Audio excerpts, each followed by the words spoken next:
Hello everyone. आज की इस वीडियो में मैं आपके साथ बातचीत करूंगा सीए इंटरमीडिएट जो अपना टीडीएस एंड टीसीएस का चैप्टर है उसके एक शॉर्ट ब्रीफ रिव्यू के बारे में। देखो गाइस, टीडीएस का पूरा नाम होता है टैक्स डिडक्टेड एट सोर्स। यह इनकम टैक्स में भी आता है, जीएसटी में भी आता है। जीएसटी में एक या दो चीजें हैं जहां पर टीडीएस और टीसीएस का कॉन्सेप्ट आता है। सबसे पहले गाइस अपन बात करेंगे टीडीएस की।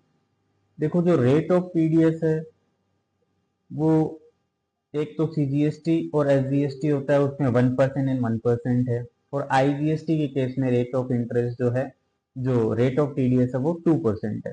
आपको रेट याद हो गई, 1% और 2%। 1% सीजीएसटी, 1% एसजीएसटी, आईजीएसटी के केस में 2%। अब टीडीएस में दो चार बातें हैं। एक, person liable to deduct TDS, कि ऐसा कौन सा पर्सन है, ऐसे कौन से व्यक्ति है जो टीडीएस को डिडक्ट करने के लिए लाइबल है। एक तो है सेंट्रल गवर्नमेंट, स्टेट गवर्नमेंट, दूसरा है लोकल अथॉरिटी, तीसरा है गवर्नमेंट एजेंसीज, फोर्थ है नोटिफाइड पर्सन। जैसे आपने देखा होगा कि आपके सिटीज में कहीं पर रोड बन रही है तो रोड का कंस्ट्रक्शन जो टेंडर होता है वो कौन देता है, वहां की म्यूनिसिपैलिटी। तो जब म्यूनिसिपैलिटी किसी कॉन्ट्रैक्टर को कॉन्ट्रैक्ट देती है, जब उसको पेमेंट करती है तो उसको टीडीएस डिडक्ट करना पड़ता है जीएसटी का। तो पेमेंट कौन कर रहा है, वहां की जो स्टेट गवर्नमेंट, जो लोकल अथॉरिटी है। तो वहां पर ये जो टीडीएस का कॉन्सेप्ट है ये आता है। फ्रीज होल्ड लिमिट देखो गाइस कितनी है। Total value of supply under a contract अगर 2.5 लाख से एक्सीड हो, exclusive of GST as per invoice, हम जो भी इनवॉइस इश्यू करेंगे सप्लाई का, वो जीएसटी इंक्लूसिव होगा। लेकिन अपने को जीएसटी अमाउंट पर टीडीएस है वो डिडक्ट नहीं करना है। अपने को जो केवल और केवल टैक्सेबल वैल्यू है उस पर रेट ऑफ टीडीएस है वो अप्लाई करनी है। रेट आपको पता है, 1% सीजीएसटी, 1% एसजीएसटी। टीडीएस कब नहीं डिडक्ट करना है, जब location of supplier and place of supply जो है वो सेम स्टेट में हो, नहीं डिफरेंट स्टेट में हो। when location of supplier and place of supply is different from the state of registration of recipient। ये आपने बहुत बार पढ़ लिया है गाइस। अब ड्यू डेट देखो पेमेंट की क्या है, with in 10 days from the end of month. मतलब जो म्यूनिसिपैलिटी है उसने अगर दिसंबर मंथ में टीडीएस डिडक्ट किया है तो उसको जनवरी के एंड, मतलब जो 10 तारीख है, जनवरी की 10 तारीख, वहां तक आपको टीडीएस है वो डिपॉजिट करवाना होगा।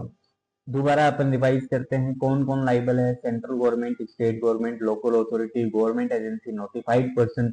लिमिट क्या है सर, 2.5 लाख रुपए की लिमिट है, केवल और केवल टैक्सेबल वैल्यू। अगर 2.5 लाख से एक्सीड आपने इनवॉइस कर दिया तो वो आपको टीडीएस है वो इस पर डिडक्ट करना है। Rate 1%, 2% in case of IGST. TDS कब डिडक्ट नहीं करना है, जब लोकेशन ऑफ सप्लाई और place of supply is different from the state of registration of recipient.